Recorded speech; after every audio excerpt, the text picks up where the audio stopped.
वाला है। तो आप लोग अपने आप को पहचानिएगा, लास्ट में कमेंट सेक्शन में जरूर बताइएगा कि 60 में से कितने प्रश्न आपको तैयार हो चुके हैं। तो यहाँ पे पहला प्रश्न आपको दिया गया है कि किसी बिंब का मतलब यहाँ पे वस्तु है, किसी बिंब का अवतल दर्पण द्वारा बना प्रतिबिंब आशीष सीधा तथा बिंब से बड़ा पाया गया वस्तु की स्थिति कहाँ होनी चाहिए। यहाँ पे याद रखिए स्टूडेंट, मात्र अवतल दर्पण में एक ही कंडीशन होता है जब वस्तु का प्रतिबिंब आभासी सीधा तथा वस्तु से बड़ा बनता है। आपको याद रखना कि मात्र एक ही कंडीशन होता है, इसीलिए बोर्ड परीक्षा में इसको बहुत ज्यादा पूछा जाता है। यहाँ पे पूछा जा रहा है कि अवतल दर्पण में कोई वस्तु है जिसका प्रतिबिंब आभासी बन रहा है, सीधा बन रहा है और वस्तु से बड़ा बन रहा है, तो जो वस्तु है वो कहाँ पे होना चाहिए। यहाँ पे आपको पहला दिया गया मुख्य फोकस तथा वक्रता केंद्र के बीच में, दिया गया वक्रता केंद्र पर, तीसरा आपको दिया गया वक्रता केंद्र से परे और चौथा आपको दिया गया दर्पण ध्रुव तथा मुख्य फोकस के बीच। याद रखिएगा बहुत ही ज्यादा इंपॉर्टेंट पॉइंट है। मान ही स्थिति में क्या होता है, ऐसा प्रतिबिंब बनता है तो आपको याद रखना है कि जब हम किसी वस्तु को दर्पण के ध्रुव तथा मुख्य फोकस के बीच रखते हैं अवतल दर्पण में, तो उसका जो प्रतिबिंब होता है आभासी बनता है, सीधा बनता है और वस्तु से क्या बनता है, बड़ा बनता है। इसका करेक्ट आंसर घ होगा, आपको याद रखना है। अगर आप हवाला ऑप्शन सोचा है या हवाला आंसर आपने कमेंट किया तो आपका ऑप्शन सही है, आपको याद रखना है। यहाँ पे प्रश्न नंबर 2 आप देख सकते हैं, प्रश्न नंबर 2 भी आपको दिया गया है। प्रश्न नंबर 2 है कि एक उत्तल दर्पण की फोकस दूरी 10 सेंटीमीटर है तो दर्पण की वक्रता त्रिज्या होगी। बहुत शानदार प्रश्न है, बहुत ही ज्यादा इंपॉर्टेंट है। इंपॉर्टेंट प्रश्न है। यहाँ पे आप लोग कमेंट सेक्शन में आप लोग बताइए क्या इसका आंसर आपको पता है कि आपको फोकस दूरी दिया गया है, यहाँ पे एफ की वैल्यू दिया हुआ है। एफ की वैल्यू कितना दिया हुआ है, 10 सेंटीमीटर दिया गया है और वक्रता त्रिज्या आर पूछा जा रहा है। तो याद रखिएगा फार्मूला आर बराबर होता है 2f। और याद रखना है कि ये जो दर्पण है उत्तल है और उत्तल दर्पण की जो फोकस दूरी होती है वो क्या होती है, धनात्मक होती है। तो यहाँ पे हमने ये फार्मूला भी लिख दिया है। अब आप लोग बताइए एफ की वैल्यू प्लस 10 है तो आर की वैल्यू कितना होगा, कमेंट सेक्शन में बताइए। 10 सेंटीमीटर होगा, 20 सेंटीमीटर होगा, 30 सेंटीमीटर होगा या 40 सेंटीमीटर होगा, क्या लग रहा है आपको। अपने आप को टेस्ट कर लीजिए कि आज विज्ञान की कितनी तैयारी है, क्योंकि यहीं से प्रश्न बनने हैं, इससे बाहर कोई भी प्रश्न आपके सामने नहीं आएगा। तो अपने आप को अभी जज कर लीजिए कि आपकी कितनी बेहतरीन तैयारी है। 60 में से केवल 50 प्रश्नों को तैयार कर लेते हैं तो आप विज्ञान के क्या बनेंगे, टॉपर स्टूडेंट बनेंगे। तो अभी आप लोग टेस्ट कर लीजिए अपने आप को, क्योंकि एग्जाम से पहले जज कर लेंगे तो अभी आप लोग क्या करेंगे, टॉपर बनेंगे। तो यहाँ पे देखिए आर बराबर यहाँ पे क्या हो जाएगा 2 गुणे यहाँ पे एफ की वैल्यू 10 है, 10 गुना हो जाएगा 20 सेंटीमीटर। याद रखना है यहाँ पे आंसर क्या हो जाएगा 20 सेंटीमीटर। तो अगर आपने दूसरा का ख वाला ऑप्शन चूज किया है, आप पहले से बताए हैं कमेंट में, तो मान के चलिए आपकी तैयारी बढ़िया, आपने सही जवाब दिया है। चलिए यहाँ पे तीसरा प्रश्न देखिए, बहुत ही शानदार, बहुत ही लाजवाब दिया गया है। और इस प्रश्न में क्या होता है, 90% स्टूडेंट क्या होते हैं, फेल हो जाते हैं, इसका सही आंसर नहीं दे पाते हैं। इसीलिए बोर्ड परीक्षा में इस प्रश्न को पूछता है। प्रश्न पूछ रहा है कि लेंस की क्षमता का मात्रक होता है। देखिए बहुत ही शानदार प्रश्न दिया है। अधिकतर लोग जानते हैं कि लेंस की क्षमता का मात्रक क्या होता है, डायोप्टर होता है। सबको पता है भाई, लेंस की जो क्षमता होती है पी होती है, उसका मात्रक क्या होता है, डायोप्टर होता है। लेकिन यहाँ पे अगर आप ध्यान देंगे तो यहाँ पे कहीं भी आपको डायोप्टर नहीं दिया गया है, आपको मीटर दिया गया है, प्रति मीटर दिया गया है, मीटर प्रति सेकंड दिया गया है। इनमें से कोई नहीं। तो क्या लग रहा है आपको बता दूं कि यहाँ पे इनमें से कोई नहीं ऑप्शन, यहाँ पे बहुत सारे लोग सोच रहे हैं, लेकिन ये वाला ऑप्शन करेक्ट नहीं है। इन तीनों में से कोई ना कोई एक ऑप्शन सही है। लेंस की क्षमता का मात्रक डायोप्टर सबको पता है। आप यहाँ पे जानते हैं बोर्ड परीक्षा में इसीलिए पूछता है। यहाँ पे अभी मैंने यहाँ पे लिखा है कि 90% लोग इसमें गलती कर देते हैं, इसलिए यहाँ पे ऑप्शन देता है इनमें से कोई नहीं। क्योंकि बहुत सारे स्टूडेंटों को लगता है कि लेंस की क्षमता का मात्रक तो डायोप्टर होता है, लेकिन भैया यहाँ पे फार्मूले पे ध्यान दीजिए। पी बराबर फार्मूला होता है 1/f, यही फार्मूला होता है जी। मीटर में अगर फोकस दूरी है तो पी बराबर क्या होता है, 1/f। तो ये बताओ, एक तो हमारा रहेगा, ये फोकस दूरी क्या है, मीटर में है, तो 1/मीटर को हम लोग क्या बोलेंगे, 1/मीटर को क्या बोलेंगे, प्रति मीटर। क्लियर है सभी को, 1/मीटर को हम लोग क्या बोलते हैं, प्रति मीटर, और प्रति मीटर को हम लोग क्या कहते हैं, डायोप्टर कहते हैं। आपको याद रखना है। तो आपको ये दिमाग में आज ही से बैठा लीजिए, ये प्रश्न बहुत ही ज्यादा इंपॉर्टेंट है। आईएएस ईयर के पेपर उठा के देख लीजिए, इस प्रश्न को पूछा है और इस प्रश्न को पूछने का रीजन यही होता है कि इसमें बहुत ही क्या होता है, ट्रिक होता है। बहुत सारे लोग यहाँ पे गलती कर देते हैं। तो आपको याद रखना है प्रति मीटर का ही नाम क्या है, डायोप्टर है। तो यहाँ पे जो हमारा करेक्ट आंसर हो जाएगा, यहाँ पे ख वाला हो जाएगा। तो जिन्होंने ख वाला आंसर सोचा है उनका ऑप्शन क्या है, बिल्कुल सही है। चलिए इसी प्रकार का प्रश्न यहाँ पे लिया है मैंने जो इंपॉर्टेंट है। यहाँ देखिए चौथा प्रश्न आपको दिया गया है कि एक उत्तल लेंस की क्षमता 5 डायोप्टर है तो लेंस की फोकस दूरी होगी। ध्यान से देखिएगा, इसी पे प्रश्न आ गया। यहाँ पे प्रश्न दिया गया है, यहाँ पे 5 डायोप्टर क्षमता दिया गया तो लेंस की फोकस दूरी आपसे पूछ रहा है। ध्यान से देखिएगा, लेंस आपके पास उत्तल लेंस है। यहाँ पे ऑप्शन दिया गया plus 50 centimetre, minus 50 centimetre, plus 20 centimetre, minus 20 centimetre. तो जल्दी से अपने आप को आप लोग जज कर लीजिए, आप लोग जल्दी से आंसर सोच लीजिए, हम आपको आंसर बता देते हैं। यहाँ पे फार्मूला याद रखना है कि पी बराबर होता है यहाँ पे 1 क्या होता है, या एफ होता है। फार्मूला ये कब काम करता है, जब फोकस दूरी क्या हो, मीटर में हो, लेकिन फोकस दूरी हमारा सेंटीमीटर में, तो यहाँ पे हम रखेंगे 100/f। तो हमको पावर दिया हुआ है, तो यहाँ पे एफ बराबर फार्मूला हो जाएगा 100/, यहाँ पे पी हो जाएगा। जब पक्षांतर करेंगे तो पी यहाँ पे चला जाएगा, एफ यहाँ पे चला जाएगा। और यहाँ पे देखिए 100 और पी की वैल्यू आपको दिया हुआ है 5 और भाग करेंगे तो आ जाएगा 20। लेकिन यहाँ पे सबसे बड़ा सवाल है कि भाई प्लस में होगा कि माइनस में होगा, यहाँ पे प्लस में होगा कि माइनस में होगा। तो याद रखिएगा लेंस आपका उत्तल है, उत्तल लेंस की जो फोकस दूरी होती है वो धनात्मक होती है। तो यहाँ पे जो हमारा करेक्ट आंसर हो जाएगा चौथा का गो वाला। अगर आपने चौथा का गो वाला ऑप्शन सोचा है तो आपका जो ऑप्शन है बिल्कुल क्या है, करेक्ट है। आई होप आप लोगों ने सही जवाब दिया है। यहाँ पे कमेंट सेक्शन में आप लोग कमेंट करते रहिए। यहाँ पे बेहतरीन आपको मौका दिया जा रहा है, ऐसा वीडियो आपको कोई नहीं बना के देगा जहां पे आप लोग अपने आप को जज कर सकते हैं, और वो भी इंपॉर्टेंट प्रश्न के साथ। बगल वाला प्रश्न भी अभी कराऊंगा, यहाँ पे सीरियल से प्रश्न करा रहा हूं, दोनों तरफ यहाँ पे प्रश्न है, तो बिल्कुल अभी इन्हीं प्रश्नों को भी कराऊंगा, बिल्कुल टेंशन नहीं लेना है। पूरा 60 प्रश्न कराऊंगा, मात्र 60 प्रश्न देके जाइए, बोर्ड परीक्षा में पूरा का पूरा नंबर आपको मिलेगा। यहाँ पे देखिए 5 नंबर नंबर का प्रश्न एक एक प्रश्न सॉल्व करके दिखाऊंगा। 5 नंबर का प्रश्न है कि निर्वात में प्रकाश की चाल 3 गुणे 10 पे 8 मीटर प्रति सेकंड है, तो कांच में प्रकाश की चाल क्या होगी? आपको अपवर्तनांक की वैल्यू दिया हुआ 1.5 दिया हुआ है। देखिएगा यहाँ पे अपवर्तनांक की वैल्यू दिया गया 1.5 और 4 ऑप्शन आपको दिया गया है। ऑप्शन दिया गया है 4.5 गुणे 10 पे 8 मीटर प्रति सेकंड, दूसरा आपको दिया गया 2 गुणे 10 पे घात 6 मीटर प्रति सेकंड, तीसरा आपको दिया गया 2 गुणे 10 पे 8 मीटर प्रति सेकंड, तीसरा है 3 गुणे 10 पे 8 मीटर प्रति सेकंड। तो जल्दी से आप लोग बताइए इस मोस्ट इंपोर्टेंट प्रश्न का हम आपको सोल्यूशन करके बताएंगे, लेकिन आप लोग पहले अपने आप को जज करिए, अपने आप को पहचानिए, क्या इसका उत्तर आपको पता है कि नहीं पता है। बहुत ही सिंपल फार्मूला होता है, इसीलिए इस प्रश्न को पूछता है। यहाँ पे चलिए हम सॉल्व करते हैं, तब तक आप लोग आंसर दीजिए। यहाँ पे देखिए n बराबर जो फार्मूला होता है यहाँ पे होता है c बटे v। यहाँ देखिए n क्या है? अपवर्तनांक है, c यहाँ पे निर्वात में प्रकाश की चाल है, और v क्या है? माध्यम में प्रकाश की चाल है। तो हमसे v की वैल्यू पूछ रहा है, अगर इसके नीचे 1 मानेंगे और तिर्यक गुणा करेंगे तो v बराबर क्या हो जाएगा? c बटा क्या हो जाएगा? यहाँ पे n हो जाएगा। सिंपल है भाई, ये हमारा यहाँ चला जाएगा, ये हमारा यहाँ चला जाएगा। तो ये आपका मेन क्या हो गया? यहाँ पे फार्मूला होगा, इसी फार्मूले में वैल्यू को रखिए। अब तो आंसर बता दीजिए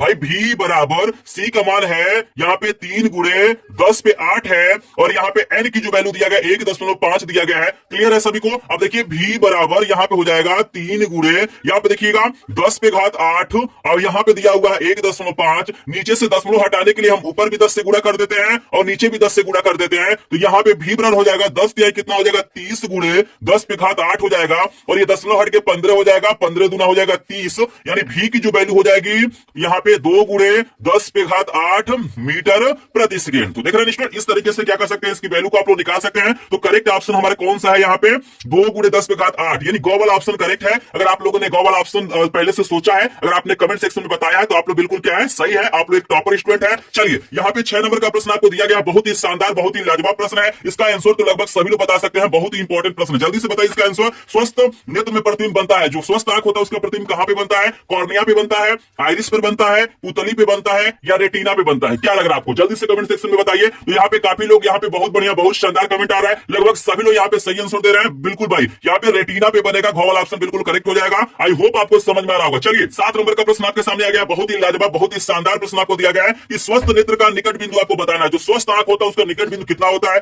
25 सेंटीमीटर होता है, 50 सेंटीमीटर होता है, 100 सेंटीमीटर होता है, ये अनंत होता है? क्या लग रहा है आपको, कौन सा आंसर करेक्ट हो सकता है?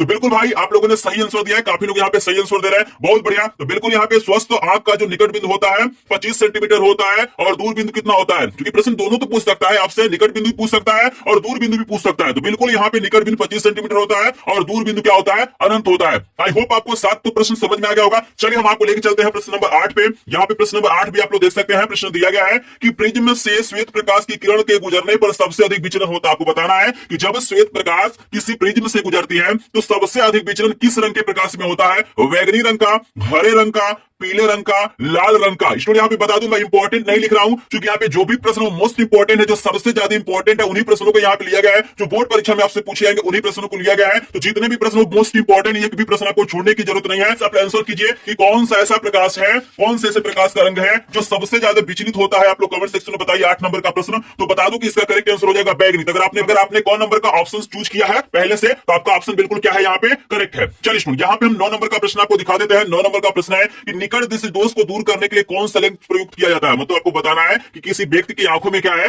निकट दृष्टि दोष है, तो उस दोष को दूर करने के लिए कौन सा लेंस लगाना चाहिए? व्यक्ति को उत्तल लेंस लगाना चाहिए, अवतल लेंस लगाना चाहिए, द्विफोकसी लेंस लगाना चाहिए, या इनमें से कोई नहीं? क्या लग रहा है आपको, कौन सा लेंस व्यक्ति को लगाना चाहिए? कमेंट सेक्शन में बताइए। अपने आप को जज कर लीजिए, कुछ ही दिन बचे हुए एग्जाम में, अपने आप को जज कर लीजिए कि आपकी तैयारी कितनी हुई है। यहाँ पे आप पहचान जाएंगे अपने आप को। जैसे 50 प्लस प्रश्न पहले से आपको तैयार है या तैयार कर लेते हैं, तो मान के चलिए आपका विज्ञान में एक भी नंबर नहीं कटने वाला है। तो जो लोग यहाँ पे क्या किए होंगे, ख नंबर का ऑप्शन चुने होंगे, उन्हीं का ऑप्शन करेक्ट। आपको याद रखना है कि निकट दृष्टि दोष को दूर करने के लिए अवतल लेंस का प्रयोग किया जाता है और दूर दृष्टि दोष को दूर करने के लिए उत्तल लेंस का प्रयोग किया जाता है। तो यहाँ पे करेक्ट आंसर हमारा हो जाएगा ख वाला, आपको याद रखना है। चलिए हम आपको लेकर चलते हैं 10 नंबर का प्रश्न, बहुत ही ज्यादा इंपॉर्टेंट है, काफी लोग इसमें कंफ्यूज हो जाएंगे। प्रश्न दिया गया है कि तारों के टिमटिमाने का कारण है। आपको बताना है कि तारे क्या होते हैं, टिमटिमाते हैं, उसका क्या कारण होता है? पहला कारण है प्रकाश का प्रकीर्णन, दूसरा है प्रकाश का प्रवर्तन, तीसरा है वायुमंडलीय अपवर्तन, और चौथा इनमें से कोई नहीं। तो आप लोग सोचिए, बताइए 10 नंबर का करेक्ट आंसर क्या हो जाएगा?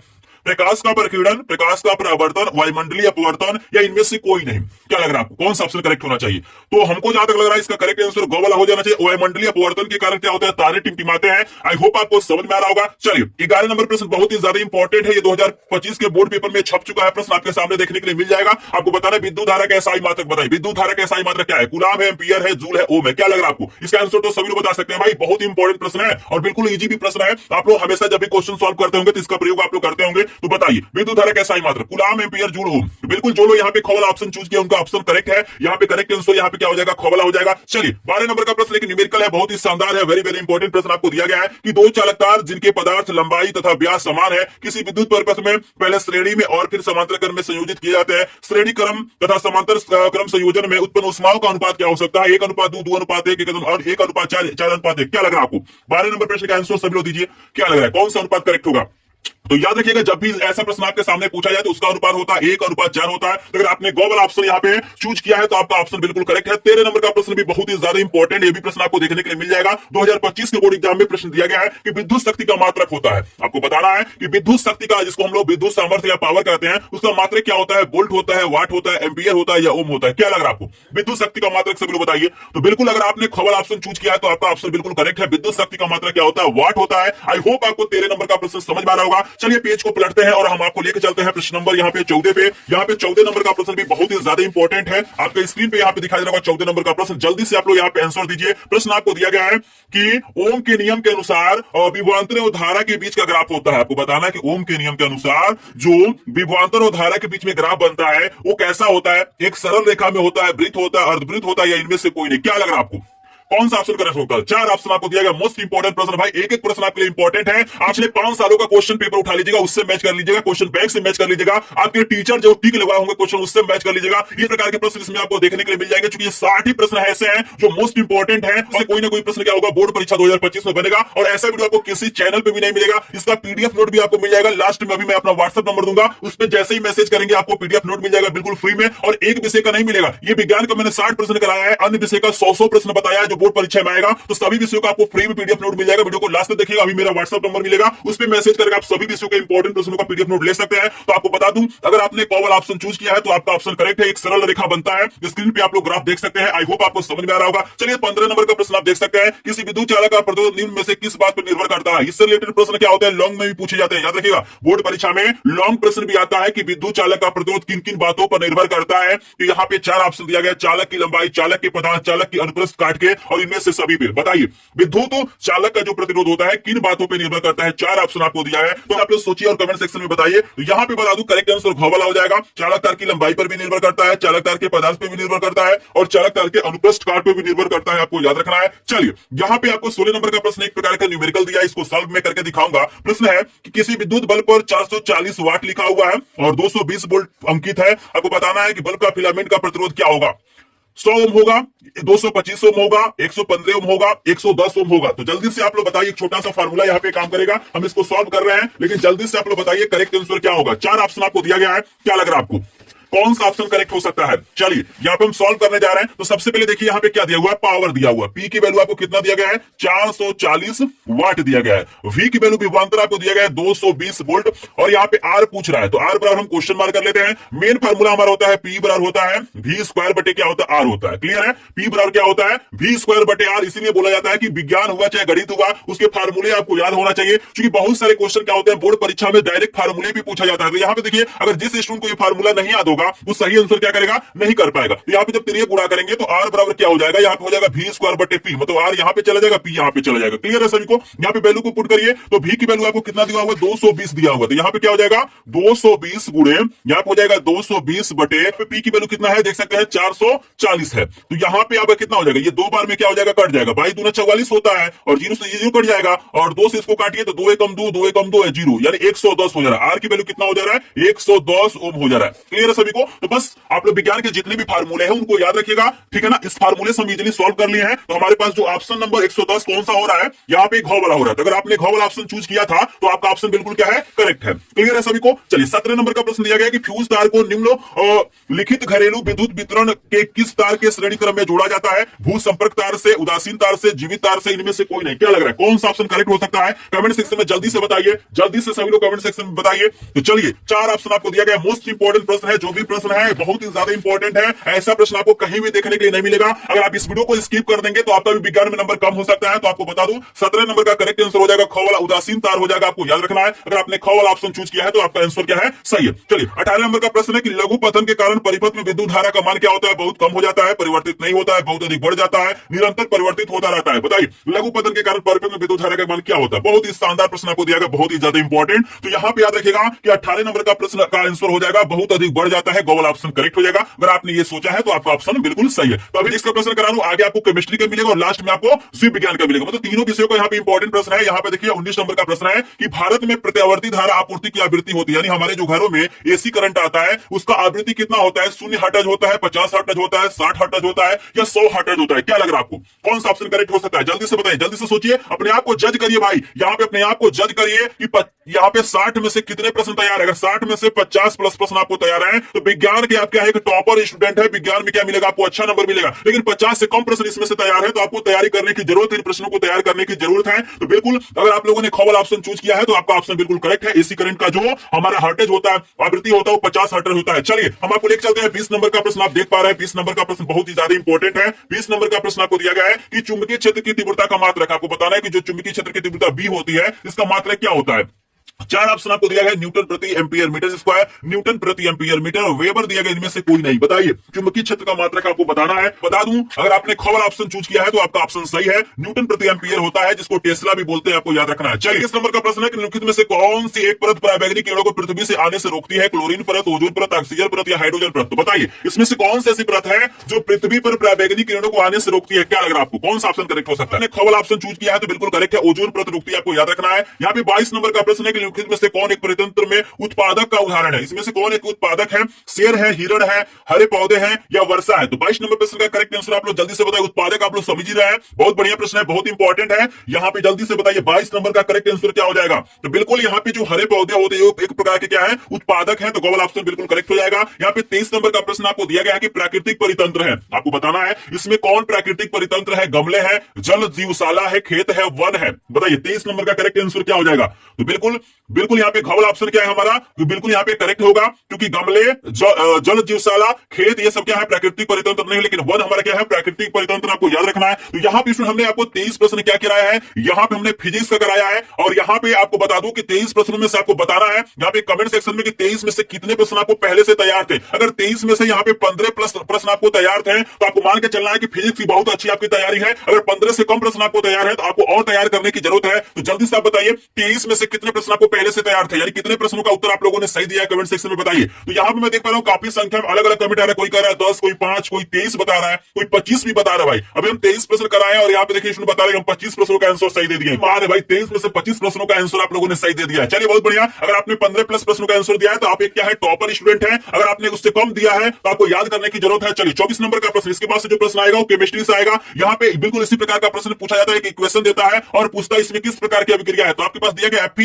Fe2O3 प्लस 2Al है और यहाँ पे दिया गया Al2O3 प्लस 2Fe। बताना इसमें किस प्रकार की अभिक्रिया हो रही है, संयोजन अभिक्रिया, द्विविस्थापन अभिक्रिया, वियोजन अभिक्रिया या विस्थापन अभिक्रिया। जल्दी से बताइए कौन सी अभिक्रिया हो रही है भाई। तो बिल्कुल यहाँ पे बहुत सारे लोग यहाँ पे सही आंसर दे रहे हैं। यहाँ पे बता दूं कि यहाँ पे देखिए Fe है और यहाँ से Fe निकल जा रहा है, यहाँ पे एल्युमिनियम आ जा रहा है, Al आ जा रहा है, यहाँ पे विस्थापित हो रहा है। तो यहाँ पे क्या है गूगल ऑप्शन करेक्ट है, ये विस्थापन अभिक्रिया का उदाहरण है, आपको याद रखना है। तो 24 नंबर का करेक्ट आंसर हो जाएगा विस्थापन अभिक्रिया। अगर आपने गूगल ऑप्शन चुना है तो आपका ऑप्शन बिल्कुल करेक्ट है। चलिए यहाँ पे 25 नंबर का प्रश्न है कि कार्बन को वायु में जलाने पर कार्बन डाइऑक्साइड बनता है, ठीक है ना। ये बताना है किस प्रकार का उदाहरण है, संयोजन अभिक्रिया, विस्थापन अभिक्रिया, द्विविस्थापन अभिक्रिया या वियोजन अभिक्रिया। क्या लग रहा है आपको, कार्बन को वायु में जलाने पर उसमें से कार्बन डाइऑक्साइड बनता है, ये किस अभिक्रिया का उदाहरण है, कमेंट सेक्शन में बताइए। 25 नंबर प्रश्न का जल्दी से सभी लोग आंसर बताइए, इसमें कौन सी अभिक्रिया हो रही है। बहुत ही ज्यादा इंपॉर्टेंट अभिक्रिया है। 25 नंबर प्रश्न का आंसर सभी लोग बताएंगे, जल्दी से बताइए, फिर आपको अगला प्रश्न कराते हैं। मात्र 60 प्रश्न देख लीजिए, थोड़ा सा वीडियो हो सकता है लंबा हो जाएगा, लेकिन ऐसा वीडियो आपको किसी भी यूट्यूब चैनल पे देखने के लिए नहीं मिलेगा। तो जल्दी से बताइए जल्दी से बताइए कौन सा क्रिया यहाँ पे होगा। तो बिल्कुल यहाँ पे जो लोग कॉमन ऑप्शन चूज किए हैं उनका करेक्ट ऑप्शन है यहाँ पे संयोजन अब क्रिया हो रहा है, आपको याद रखना है। इसमें मैंने 25 प्रश्न आपको करा दिया, लेकिन अभी तक आपने क्या किया, इस वीडियो को लाइक नहीं किया। हम शुरू से आपको प्रश्न करा रहे हैं, बीच में एक भी बार आपको नहीं रुके हैं। यहाँ पे थोड़ा सा आपका समय ले रहे हैं, आपसे रिक्वेस्ट कर रहे हैं, क्योंकि वीडियो बनाने में काफी समय लगता है, काफी रिसर्च करना पड़ता है कि कौन सा यहाँ पे प्रश्न इंपॉर्टेंट है, कौन सा प्रश्न आएगा। सभी यहाँ पे किताबों को पढ़ना पड़ता है, समझना पड़ता है, तब जाके वीडियो बनता है। तो अगर आपको लगता है कि ये प्रश्न इंपॉर्टेंट है, अगर आपको भी लग रहा है कि इन प्रश्नों को तैयार करना चाहिए, आपको भी विज्ञान में अच्छा नंबर पाना है, तो प्लीज आपसे रिक्वेस्ट है कि एक बार वीडियो को लाइक कर देंगे। लाइक करने में आपका एक भी रुपया खर्च नहीं होगा, लेकिन हमको क्या मिलेगा, बहुत सुकून मिलेगा, मुझे बहुत मोटिवेशन मिलेगा। हम आपको इस तरह का वीडियो क्या करेंगे, प्रोवाइड करेंगे। तो जिनको लगता है कि सर ने मेहनत किया है, सर ने बढ़िया वीडियो बनाया, प्लीज इस वीडियो को लाइक कर देंगे। चैनल पे पहली बार आए होंगे तो चैनल को सब्सक्राइब भी कर लेंगे, क्योंकि आपका लाइक शेयर सब्सक्राइब हमारा क्या होता है, मोटिवेशन होता है। तो चलिए हम आपका समय बर्बाद नहीं करते हैं, क्योंकि मुझे पता है कि आपका समय इस समय बहुत ही कीमती है। तो चलिए आपको लेके चलते हैं हम 26 नंबर प्रश्न पे। चलिए सभी लोग रेडी रहिए, सभी लोग बताइए कमेंट सेक्शन में रेडी है 26 नंबर प्रश्न का उत्तर देने के लिए। अगर सभी लोग रेडी है तो कमेंट सेक्शन में एक बार यस लिखिएगा। हम आपको लेके चलते हैं 26 नंबर प्रश्न पे। सभी लोग रेडी हैं? चलिए यहाँ पे सभी लोग बता रहे हैं सर यस सर रेडी है, जल्दी से प्रश्न लाइए। तो चलिए भाई आपके सामने 26 नंबर का प्रश्न आ गया है। यहाँ पे प्रश्न है कि कैल्शियम और नाइट्रेट का रासायनिक सूत्र आप बताइए, इसमें से कौन सा ऐसा सूत्र है जो कैल्शियम नाइट्रेट का है। 4 ऑप्शन आपको दिया गया है, जल्दी से बताइए। 26 नंबर का करेक्ट आंसर बताना है, कौन सा हो जाएगा। कैल्शियम नाइट्रेट, तो बिल्कुल भाई कैल्शियम नाइट्रेट का सूत्र हो जाएगा CaO3 का होल ट्वाइस। यहाँ पे खबर ऑप्शन बिल्कुल करेक्ट हो जाएगा। अगर आपने खबर ऑप्शन चूज किया है तो आपका आंसर करेक्ट है। चलिए भाई ये प्रश्न तो बिल्कुल पेपर में छप चुका है, हर साल पूछता है, हर साल पूछता है कि शुद्ध जल का पीएच मान कितना होता है। 8 7 6 12 बताइए शुद्ध जल का पीएच मान आप बताइए कितना होता है। तो बिल्कुल भाई बिल्कुल यहाँ पे लाजवाब, यार दिल खुश हो गया देख के कमेंट। यहाँ पे 100% लोग सही आंसर दे रहे हैं, बहुत बढ़िया भाई, दिल खुश हो गया। बिल्कुल यहाँ पे दिल खुश हो गया, बिल्कुल शुद्ध जल का पीएच मान 7 होता है। बिल्कुल भाई बहुत शानदार आपने आंसर दिया है। चलिए इसी तरह से 28 नंबर प्रश्न का भी आंसर बता दीजिए। 28 नंबर का प्रश्न आपके सामने है कि पेयजल को जीवाणु रहित बनाने के लिए किसका प्रयोग किया जाता है। ब्लीचिंग पाउडर का, फिटकरी का, सोडा, बेकिंग सोडा का, धावन सोडा का। बताइए पेयजल को जीवाणु रहित बनाने के लिए किसका प्रयोग किया जाता है। चलिए बहुत शानदार 27 नंबर का आंसर आया। 28 नंबर का भी इसी प्रकार आंसर दीजिए भाई, दिल खुश हो जाता है जब आप लोग सही आंसर देते हैं। तो बिल्कुल यहाँ पे इसका प्रयोग किया जाता है, ब्लीचिंग पाउडर का प्रयोग किया जाता है, आपको याद रखना है। बहुत सारे लोग यहाँ पे फिटकरी लगाएंगे, लेकिन फिटकरी करेक्ट आंसर नहीं है, ब्लीचिंग पाउडर। चलिए यहाँ पे 29 नंबर का प्रश्न, 29 नंबर का प्रश्न है कि धावन सोडा का रासायनिक नाम बताना है। धावन सोडा का सूत्र होता है Na2CO3 × 10H2O। बताइए धावन सोडा का रासायनिक नाम आपको बताना है। Sodium chloride, sodium carbonate, sodium bicarbonate या सोडियम हाइड्रोक्साइड, क्या लग रहा है आपको। फार्मूला आपके सामने है, रासायनिक सूत्र आपके सामने है, बताइए क्या होता है। बिल्कुल भाई Na2CO3 को पढ़ते हैं सोडियम कार्बोनेट। अगर आपने खबर ऑप्शन चूज किया है तो आपका आंसर क्या है, बिल्कुल करेक्ट है। चलिए हम लेके चलते हैं 30 नंबर का प्रश्न। 30 नंबर का प्रश्न आपके सामने आ गया है। पीएच वाला बिलियन होगा, मतलब किसी बिलियन का पीएच मान 0 है, 0 है, तो बिलियन कैसा होगा। अम्लीय होगा, क्षारीय होगा, उदासीन होगा, इनमें से कोई नहीं। क्या लग रहा है आपको, कौन सा ऑप्शन करेक्ट हो सकता है, जल्दी से बताइए। किसी बिलियन का पीएच मान 0 है तो बिलियन की प्रकृति क्या होगी। तो भाई जो 7 से नीचे होता है वो क्या होता है, अम्लीय होता है। तो अगर आपने कॉमन ऑप्शन चूज किया है तो आपका ऑप्शन क्या है, बिल्कुल करेक्ट है। वीडियो को बिल्कुल छोड़ के मत जाइएगा भाई। यहाँ पे आप लोग जाएंगे तो इंस्टाग्राम पे रील्स देखने में इतना समय गवा देंगे, शॉर्ट वीडियो देखने में समय गवा देंगे, लेकिन इस वीडियो को मुझे पता है कि आप लोग शुरू से लास्ट तक नहीं देखेंगे। क्यों नहीं देखेंगे, क्योंकि आपको भाई इसमें इंटरेस्ट नहीं है, पढ़ाई में आपको मन है, इस समय नहीं लग रहा है। आपका जो मन है वो इंस्टाग्राम में लग रहा है, शॉर्ट वीडियो में लग रहा है। तो आप भी अगर आप समय बर्बाद कर रहे हैं इन सब चीजों में तो आज से छोड़ दीजिए, क्योंकि बिल्कुल आपके पास टाइम नहीं है। बिल्कुल थोड़ा सा अपने जीवन में क्या करिए, त्याग की भावना लाइए, स्टडी के प्रति, पढ़ाई के प्रति अपनी रुचि को लाइए। आप सोचिए आपके माता पिता इस ठंडी में जाके कितना मेहनत कर रहे हैं। आपके पिताजी काम करते होंगे, आप लोग घर पे बैठे हैं ना, आप लोग रजाई ओढ़ के क्या कर रहे हैं, पढ़ रहे हैं, आप हीटर के सामने पढ़ रहे हैं। लेकिन सोचिए आपके जो पेरेंट्स हैं इस ठंडी में जाके काम करते हैं, तो पैसे लेके आते हैं, तब आपको क्या करते हैं, फीस देते हैं और उससे आप लोग पढ़ रहे हैं। तो उनके इस मेहनत का क्या करिए, आप अच्छा परिणाम दीजिए। आप लोग खूब पढ़िए, खूब मेहनत करिए, बढ़िया परसेंटेज लाइए, ताकि आप आगे चल के सफल हो जाए। तो भाई थोड़ा सा इस वीडियो को देख लीजिए ताकि आपका जीवन यहाँ पे बन जाएगा। चलिए यहाँ पे 31 नंबर का प्रश्न है कि प्लास्टर ऑफ पेरिस की जल से अभिक्रिया कराने पर क्या बनता है। बहुत इंपॉर्टेंट है, यह प्रश्न आपको देखने के लिए मिल जाएगा, छप चुका है पेपर में। आपको बताना है कि प्लास्टर ऑफ पेरिस की क्रिया जब जल से कराते हैं तो क्या बनता है। जल्दी से कमेंट कीजिए, अपने आप को पहचानिए कौन सा करेक्ट आंसर होगा। चूना पत्थर, जिप्सम, ब्लीचिंग पाउडर, फिटकरी, क्या बनता है, क्या बनता है, जल्दी से बताइए। तो बिल्कुल आप लोगों ने सही जवाब दिया है, यहाँ पे जिप्सम बनता है। जब भी हम प्लास्टर ऑफ पेरिस को जल से अभिक्रिया कराते हैं तो क्या बनता है, जिप्सम बनता है। चलिए 32 नंबर का प्रश्न आपको दिया गया, आर्सेनिक क्या है आपको बताना है। दो चीजें याद रखिएगा, एक आर्सेनिक होता है और एक क्या होता है आपका एंटीमनी, एस और एसबी होता है। ये बोर्ड एग्जाम में दोनों में से कोई एक पूछ लेता है, या तो पूछ देगा आर्सेनिक है, नहीं तो पूछ लेगा एंटीमनी है। क्या है, धातु है, अधातु है, उपधातु है, मिश्र धातु है। क्या लग रहा है आपको, आर्सेनिक क्या हो सकता है, धातु, धातु, उपधातु, मिश्र धातु। जो लोग यहाँ पे गौल ऑप्शन दिए होंगे उनका करेक्ट आंसर है ये एक प्रकार का उपधातु, आपको याद रखना है। चलिए हम लेके चलते हैं आपको यहाँ पे 33 नंबर का प्रश्न। 33 नंबर का प्रश्न आपके सामने आ गया है कि निम्न में से कौन अधातु, आपको बताना इसमें से कौन सा ऐसा तत्व है जो अधातु है। सोडियम है, फ्लोरीन है, पोटेशियम, एल्यूमिनियम है। क्या लग रहा है आपको, कौन सा धातु हो सकता है, कमेंट सेक्शन में बताइए भाई। अपने आप को जज कर लीजिए, अपने आप को पहचान लीजिए कि विज्ञान की कितनी तैयारी है, जल्दी से कमेंट सेक्शन में बताएंगे। तो बिल्कुल सोडियम, पोटेशियम, एल्यूमिनियम हमारा धातु है, लेकिन फ्लोरीन होता है, क्लोरीन होता है, आयोडीन होता है, ये सब क्या होते हैं, धातु होते हैं। तो करेक्ट आंसर यहाँ पे खबल है। आई होप आपने यही आंसर चूज किया होगा। चलिए 34 नंबर का प्रश्न है कि शुद्ध वायु क्या होता है। एक समांगी मिश्रण, धातुओं का मिश्रण, यौगिकों का मिश्रण और इनमें से कोई नहीं। क्या लग रहा है आपको, शुद्ध वायु क्या हो सकता है।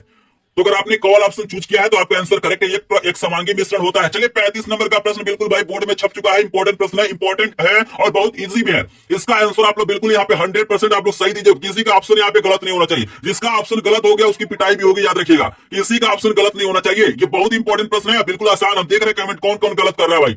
जो गलत करेगा ना ना एक चलिए बोल रहे हैं यहाँ पे काफी लोग बोल रहे हैं सर बिल्कुल सही बता रहे हैं, बिल्कुल गलती आप लोग नहीं करें। बिल्कुल गलती करने का टाइम भी नहीं है, बिल्कुल कम समय है भाई, बिल्कुल कम समय है। बिल्कुल यहाँ पे बताना है कि कार्बन परमाणु की संयोजकता कितनी होती है, तो 4। बहुत शानदार भाई, बहुत शानदार, बिल्कुल 4 होती है। चलिए 36 नंबर का प्रश्न है कि ब्यूटेनॉल में क्रियात्मक समूह, आपको बताना है कि ब्यूटेनॉल में कौन सा क्रियात्मक समूह होगा, CHO होगा, CO होगा, OH होगा या COOH होगा, क्या लग रहा है आपको? ब्यूटेनॉल में कौन सा क्रियात्मक समूह हो सकता है? 4 ऑप्शन आपको दिया गया है। तो अगर आपने खबर ऑप्शन दिया है तो आपका करेक्ट है। CO जिसमें होता है उसी में ओन जुड़ता है, तो ब्यूटेनॉल में क्रियात्मक समूह CO हो जाएगा। चलिए ये प्रश्न भी बहुत ज्यादा इंपॉर्टेंट है, लगातार बोर्ड परीक्षाओं में पूछा गया, हर साल पूछा गया है कि एसिटिक अम्ल का और IPSC नाम आपको बताना है। इसका सूत्र आई थिंक होता है CH3COOH, ये आई थिंक इसका होता है। और रासायनिक सूत्र तो बताइए CH3COOH का, और इसको हम लोग साधारण नाम एसिटिक अम्ल, तो इसका रासायनिक नाम नहीं, यहाँ पे IPSC नाम क्या होगा? एसिटिक अम्ल, एथनोइक अम्ल, मेथनोइक अम्ल, प्रोपेनोइक अम्ल, क्या लग रहा है? आप जल्दी से बताएं। लगातार प्रश्न पूछा गया, हर साल पूछा गया है। आप पिछले 5 साल का आप लोग पेपर उठा लीजिएगा और देखिएगा इससे बाहर कोई भी प्रश्न नहीं आया, इसी में से कोई ना कोई प्रश्न आया है। तो बिल्कुल इसका रासायनिक नाम, इसका IPSC नाम हो जाएगा एसिटिक अम्ल हो जाएगा। कॉल ऑप्शन बिल्कुल करेक्ट हो जाएगा। चलिए 38 नंबर का प्रश्न आ गया, एथिल अल्कोहल का IPSC नाम, दोनों में से कोई एक बोर्ड परीक्षा में आ सकता है। इसका सूत्र होता है C2H5OH होता है। इसका सूत्र होता है C2H5OH होता है। तो बताइए मेथेनॉल होता है, एथेनॉल होता है, एथेनॉल होता है, प्रोपेनॉल होता है, क्या लग रहा है? जल्दी से बताइए। बिल्कुल यहाँ पे पहचान सकते हैं, जिसमें OH होता है उसमें आल जुड़ता है तो एथेनॉल हो जाएगा, आपको याद रखना है। इन दोनों को देख लीजिए, 37 नंबर और 38 नंबर दोनों में से एक बोर्ड परीक्षा में आएगा। चलिए 39 नंबर का प्रश्न दिया गया है कि निम्नलिखित में से सजातीय श्रेणी है। आपको मैं सजातीय श्रेणी बता दूं कि जैसे आप जानते हैं एक होता है आपका एल्केन समूह होता है, एक एल्कीन होता है, एक एल्काइन होता है। अगर एल्कीन की बात करूं तो इसका समान सूत्र होता है CnH2n+1 होता है। याद रखिए इसका फार्मूला होता है CnH2n+2 होता है। मैंने 1 लिख दिया है, CnH2n+2, जैसे 1 रखेंगे तो ये कितना हो जाएगा? 2 एकम 2 2 4 हो जाएगा। CH4 हो जाएगा, 2 रखिएगा तो यहाँ पे 2 दूना 4, तो कितना हो जाएगा? 6 हो जाएगा। तो ये मेथेन का है, एथेन का है। क्लियर है? थोड़ा सा मिस्टेक होगा, इसको थोड़ा सा इग्नोर करिएगा। चलिए आगे चलते हैं। 40 नंबर का प्रश्न आपको करा देते हैं। 40 नंबर का प्रश्न भी बहुत ही ज्यादा इंपॉर्टेंट दिया गया है। ये भी प्रश्न लगातार बोर्ड परीक्षाओं में पूछा जाता है कि श्रृंखलन का गुण किस परमाणु में पाया जाता है? बताइए श्रृंखलन का गुण सबसे ज्यादा यौगिक किस परमाणु से मिलकर बनते हैं? कार्बन से, नाइट्रोजन के, ऑक्सीजन से, हाइड्रोजन से? बहुत ही शानदार प्रश्न आपको दिया गया है। तो बिल्कुल भाई यहाँ पे करेक्ट आंसर हो जाएगा, यहाँ पे और को वाला कार्बन हो जाएगा। अगर आपने ये ऑप्शन चूज किया तो आपका आंसर बिल्कुल करेक्ट है। तो चलिए भाई यहाँ पे 40 प्रश्न आपको बता दिए। बताइए 40 में से कितने प्रश्न आपको पहले से तैयार है? जल्दी से बताइए 40 में से कितने प्रश्न आपको पहले से तैयार थे? अगर यहाँ पे 40 में से लगभग आपको 30 प्लस प्रश्न पहले से तैयार थे तो आप एक टॉपर स्टूडेंट हैं, आपकी विज्ञान की तैयारी बहुत अच्छी चल रही है। इसी तरीके से आपको तैयारी करना है। अगर आपने 30 से कम प्रश्नों का आंसर सही दिया है तो आपको तैयारी करने की जरूरत है, और प्रश्नों को आपको पढ़ने की जरूरत है, और आपको विज्ञान को और समय देने की जरूरत है। तो आप लोग अपने आप को जज कर लीजिए और कमेंट सेक्शन में बताइए कितने प्रश्नों को आपने आंसर सही दिया है। 40 प्रश्न करा दिया, लेकिन आप लोग देख सकते हैं इस वीडियो पे अभी तक 40 लाइक नहीं हुआ है। भाई हम बार बार नहीं कहेंगे, अगर ये प्रश्न पसंद आ रहा है, वीडियो समझ में आ रहा है, वीडियो अच्छा लग रहा है, तो प्लीज हमारी मेहनत के लिए एक बार आप लोग वीडियो को लाइक कर देंगे। चैनल पे पहली बार आएंगे तो चैनल को सब्सक्राइब करेंगे, क्योंकि आपका लाइक शेयर सब्सक्राइब हमारा क्या होता है? मोटिवेशन होता है। आई होप आप लोगों ने लाइक कर दिया है। जो यहाँ पे वीडियो को लाइक कर दिया उनको दिल से धन्यवाद है। चलिए यहाँ पे हम देख चलते हैं 41 नंबर का प्रश्न है कि स्वपोषी पोषण के लिए क्या आवश्यक है? आपको बताना है कि स्वपोषी पोषण के लिए क्या आवश्यक है, जल्दी से बताइए। तो यहाँ पे देखिए 40 नंबर तक आपको केमिस्ट्री का प्रश्न था, मतलब उधर फिजिक्स से था, उसके बाद से यहाँ तक केमिस्ट्री का, बायोलॉजी के प्रश्न देख लीजिए, 20% बायोलॉजी के मिलेंगे। तो चलिए यहाँ पे बताना है स्वपोषी पोषण हेतु क्या आवश्यक है? कार्बन डाइऑक्साइड तथा जल, क्लोरोफिल, सूर्य का प्रकाश, इनमें से सभी, क्या लग रहा है? स्वपोषी पोषण, जल्दी से बताइए। तो बिल्कुल जो लोग हवाला ऑप्शन बता रहे हैं उनका करेक्ट ऑप्शन हवाला हो जाएगा। चलिए 42 नंबर का प्रश्न है यकृत, आपको बताना है यकृत स्रावित करता है, यकृत में से कौन सा रस निकलता है? लार, जठर रस, पित्त रस, अग्राशय रस, क्या लग रहा है? कौन सा ऑप्शन करेक्ट होगा? यकृत स्रावित करता है, क्या निकालता है यकृत? तो बिल्कुल यहाँ पे पीत रस हो जाएगा, गोल ऑप्शन करेक्ट हो जाएगा। आपको बताना है कि मनुष्य के हृदय में कोष्ठों की संख्या, चैम्बर कितने होते हैं? बहुत ही ज्यादा इंपॉर्टेंट, ये भी प्रश्न आपको 2025 के बोर्ड परीक्षा में मिल जाएगा। बताइए मनुष्य के हृदय में कोष्ठों की संख्या कितनी होती है? 1 2 3 4। चलिए 2 आलिंद होते हैं, 2 नीले होते हैं, तो 4 यहाँ पे करेक्ट आंसर घ वाला हो जाएगा। 44 नंबर का प्रश्न है कि पौधों में जल का परिवहन होता है। ये प्रश्न तो बिल्कुल आपके बोर्ड परीक्षा में देखने के लिए मिलेगा, या तो जल का वहन देता है, नहीं तो भोजन का वहन देता है। तो दोनों में से कोई एक बोर्ड परीक्षा में पूछता है। तो पौधों में जल का वहन कौन करता है? फ्लोएम द्वारा, जाइलम द्वारा, मज्जा में, रंध्रों में। तो याद रखना है जल का वहन जाइलम करता है। यहाँ पे फूड मतलब भोजन का वहन फ्लोएम करता है। तो जौ से जाइलम याद कर लीजिए, जौ से जाइलम मतलब जौ ले जाएगा जाइलम, और यहाँ पे भोजन फूड ले जाएगा फ्लोएम। तो देखिए जौ से जाइलम और फूड माने भोजन, तो यहाँ से क्या हो जाएगा? ये फ्लोएम। क्लियर है? फूड को ले जाएगा फ्लोएम, जल को ले जाएगा जाइलम। क्लियर है? चलिए 45 नंबर का प्रश्न है कि वृक्कों का संबंध है, किडनी का संबंध किससे है? पोषण से, श्वसन से, उत्सर्जन से, या परिवहन से? क्या लग रहा है आपको? जल्दी से बताइए, अपने आप को चेक करिए ना। हमारे आंसर देने से पहले आप लोग अपने आप को जज करिए, क्या आपको ये प्रश्न तैयार है कि नहीं तैयार है। हम तो आपको तुरंत आंसर बता देंगे, हम थोड़ा सा समय इसलिए ले रहे हैं ताकि आप अपने आप को जज कर दे। लास्ट तक आते आते अपने आप को जज कर ले कि 60 में से 50 प्रश्न आपको तैयार हो गए कि नहीं तैयार हो गए। तो बिल्कुल ब्रिको का जो कार्य होता है वो सर्जन होता है, गौवल ऑप्शन करेक्ट है। कुपिका पाई जाती है, कुपिका किसमें पाई जाती है? यकृत में, फेफड़ों में, अमाशय में या जीभ में? बताइए कुपिका किसमें पाया जाता है? चलिए आप लोग सोच चुके होंगे, ख वाला फेफड़ों में पाया जाता है। वह जैव परिक्रम जिसके द्वारा हानिकारक पदार्थों को निष्कासित किया जाता है, जनन कहलाता है, उत्सर्जन कहलाता है, पाचन कहलाता है या परिसंचरण कहलाता है? क्या कहलाता है बताइए? जिसमें हानिकारक पदार्थों को शरीर से बाहर निकाला जाता है, उस प्रक्रिया का क्या नाम है? तो अगर आपने यहाँ पे ख वाला ऑप्शन दिया है उत्सर्जन, तो आप लोग बिल्कुल क्या है? करेक्ट है। तो चलिए हम देखते चलते हैं 48 नंबर प्रश्न पे। 48 नंबर का प्रश्न है कि मस्तिष्क उत्तरदायी है सोचने के लिए, हृदय स्पंदन के लिए, शरीर का संतुलन बनाने के लिए, इनमें से सभी। बताइए जो मस्तिष्क होता है माइंड, उसका क्या काम है? बताइए, सोचिए आप लोग। तो बिल्कुल अगर आपने घ वाला ऑप्शन सोचा है तो करेक्ट है, तीनों काम करता है, मस्तिष्क आपको याद रखना है। 49 नंबर का प्रश्न है कि मादा लिंग हार्मोन कहलाता है। मादा लिंग हार्मोन क्या कहलाता है? 4 ऑप्शन है।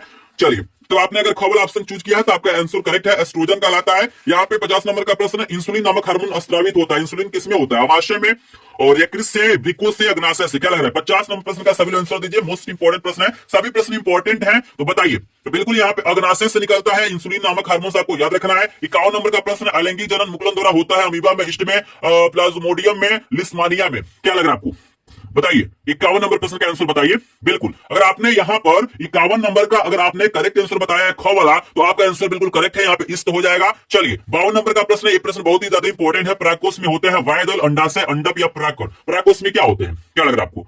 तो बिल्कुल यहाँ पे करेक्ट आंसर घ वाला हो जाएगा, परागकण। चलिए 53 नंबर का है कि निम्नलिखित में से कौन सा मादा जनन तंत्र का भाग नहीं, मतलब कौन सा अंग है, तंत्र है जो मादा में नहीं पाया जाता है? अंडाशय, गर्भाशय, शुक्रवाहिका या इनमें से कोई नहीं? बताइए तो शुक्रवाहिका किसमें पाया जाता है? नर में पाया जाता है, पुरुषों में पाया जाता है? तो करेक्ट आंसर ग वाला। यहाँ पे 54 नंबर का प्रश्न है कि द्विबीज खंडन द्वारा अलैंगिक जनन होता है, अमीबा में, प्लाज्मोडियम में, आलू में या ब्रायोफिलम में? क्या लग रहा है? 54 का करेक्ट आंसर क्या हो सकता है? तो क वाला हो जाएगा, अमीबा में, आपको याद रखना है। 55 नंबर का प्रश्न है कि निम्नलिखित में से किस पौधे में पुष्प एक लिंगी होते हैं? कौन पौधा का यहाँ पे जो पुष्प होता है एक लिंगी होता है? पपीता, गुड़हल, सरसों, मटर। क्या लग रहा है आपको? 55 नंबर भाई, 5 प्रश्न और देखा, 5 प्रश्न और मिलेगा, वीडियो को छोड़ के नहीं जाना भाई, 5 प्रश्न और देख लीजिए, अपने आप को जज कर लीजिए। तो पपीता करेक्ट आंसर हो जाएगा। चलिए हम लेके चलते हैं आपको 56 नंबर प्रश्न। 56 नंबर प्रश्न आपको दिखाई दे रहा होगा, यहाँ पे देख सकते हैं। 56 नंबर का प्रश्न भी आपको दिखा देते हैं, जल्दी से आप कमेंट सेक्शन में बताइए 56 नंबर का प्रश्न का आंसर क्या हो जाएगा? मुकुलन पाया जाता है, मुकुलन किसमें पाया जाता है? प्लेनेरिया में, हाइड्रा में, लेस्मानिया में, उपयुक्त में से सभी। बताइए मुकुलन किसमें पाया जाता है? 56 नंबर का करेक्ट आंसर बताइए। तो यहाँ पे अगर आपने ख वाला ऑप्शन चूज किया तो करेक्ट हाइड्रा में पाया जाता है, आपको याद रखना है। 57 नंबर का प्रश्न है कि मेंडल ने अपना प्रयोग किस पौधे पर किया था? टमाटर, बैगन, मटर, सरसों। क्या लग रहा है आपको? मेंडल जी ने अपना प्रयोग किस पौधे पर किया था?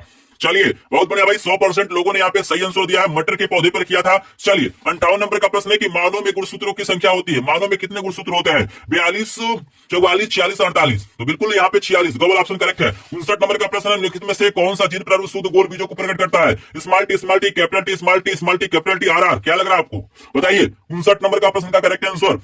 59 नंबर का करेक्ट आंसर हो जाएगा capital R, capital R. Global option correct है। चलिए लास्ट प्रश्न 60 नंबर का, अनुवांशिक विज्ञान का जनक है, वेरी वेरी इंपॉर्टेंट, इंप्रेशन 2025 को बोर्ड परीक्षा में छप चुका है। लेकिन यहाँ पे अगर आपने वीडियो को ध्यान से देखा है, अगर आप एक टॉपर स्टूडेंट है भाई, टॉपर स्टूडेंट जो होगा ना वही इस वीडियो को ध्यान से देखा होगा, पूरे प्रश्नों को देखा होगा, क्योंकि जो टॉपर स्टूडेंट वही समय पढ़ाई कर रहे हैं। बाकी लोग क्या कर रहे हैं? इंस्टाग्राम चला रहे हैं, इंस्टाग्राम से रील देख रहे हैं, यूट्यूब में शॉर्ट वीडियो देख रहे हैं, उसमें टाइम बर्बाद कर रहे हैं। तो आई होप आप लोग एक टॉपर स्टूडेंट है, पढ़ने वाले स्टूडेंट है। अगर आपने इस वीडियो को लास्ट तक देखा है तो 60 नंबर प्रश्न का आंसर मुझे कमेंट करेंगे, जिससे मुझे ये पता चल जाएगा कि आप एक टॉपर स्टूडेंट हैं, आप एक पढ़ने वाले स्टूडेंट हैं, आपने इस वीडियो को ध्यान से देखा है। तो अगर आप भी टॉपर स्टूडेंट हैं, अगर आपको इसका आंसर पता होगा कि अनुवांशिक विज्ञान के जनक कौन है, मूलर है, चार्ल्स डार्विन है, जॉन मेंडल है या जेडी वाटसन है, तो आप लोग कमेंट सेक्शन में जरूर बताइएगा, ताकि मुझे पता चल जाए कि आप किस कैटेगरी में आएंगे। और मुझे कमेंट सेक्शन में भी बताइएगा कि 50 में से कितने प्रश्नों का आंसर आपको पहले से तैयार थे या इस वीडियो को देखने के बाद से तैयार हो चुके हैं। अगर 60 में से 50 प्लस प्रश्न यहाँ पे आपको तैयार होंगे तो आप एक टॉपर स्टूडेंट है, विज्ञान में आपका अच्छा नंबर आएगा। आई होप आपको वीडियो पसंद आया होगा। वीडियो पसंद आए तो